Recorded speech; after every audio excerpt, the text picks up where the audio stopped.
তিন দিনের দার্জিলিং সফরে গিয়েছেন মুখ্যমন্ত্রী মমতা বন্দ্যোপাধ্যায়। আর মুখ্যমন্ত্রীর দার্জিলিং সফর মানেই নিত্য নতুন কোনো চমক। জনসংযোগের জন্য নানা রকম অভিনব পদক্ষেপ নিতে দেখা যায় তাকে। কখনো পাহাড়ের গায়ে ছোট স্টলে গরম মোমো বানানো, আবার কখনো চা বাগানে ঢুকে মাথায় ঝুড়ি নিয়ে চা পাতা তোলা। পাহাড় সফরে গিয়ে একাধিকবার একাধিক অবতারে দেখা যায় তাকে। তবে এবার মমতার দার্জিলিং সফর হয়ে উঠল একটু বিশেষ, কারণ সফরকালের মধ্যে পড়েছে শিশু দিবস। বৃহস্পতিবার 14 নভেম্বর ছিল জওহরলাল নেহরুর জন্মদিন। ভারতে এই দিনটি শিশু দিবস হিসেবে পালিত হয়। আর এই বিশেষ দিনে কচিকাচাদের নিয়ে ঘিরে থাকলেন মুখ্যমন্ত্রী মমতা বন্দ্যোপাধ্যায়।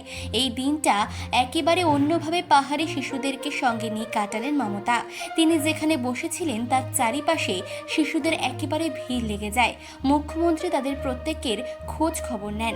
বৃহস্পতিবার একেবারে অন্য মোডে ছিলেন মুখ্যমন্ত্রী মমতা বন্দ্যোপাধ্যায়। প্রথমে দার্জিলিং মেলে যান তিনি। এখানে শিশুদের মধ্যে তিনি চকলেট বিলি করেন, এমনকি শিশুদের খেলনাও দেন তিনি। তাদের প্রত্যেককে আলিঙ্গন করেন মমতাও। তিনি বার্তা দেন, শিশুরা সকলের গর্ব, ওরাই দেশের ভবিষ্যৎ।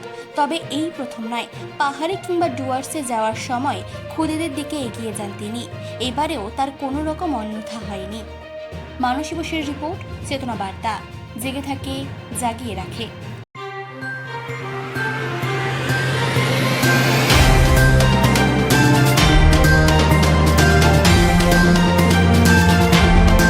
চেতনা বার্তা, জেগে থাকে, জাগিয়ে রাখে।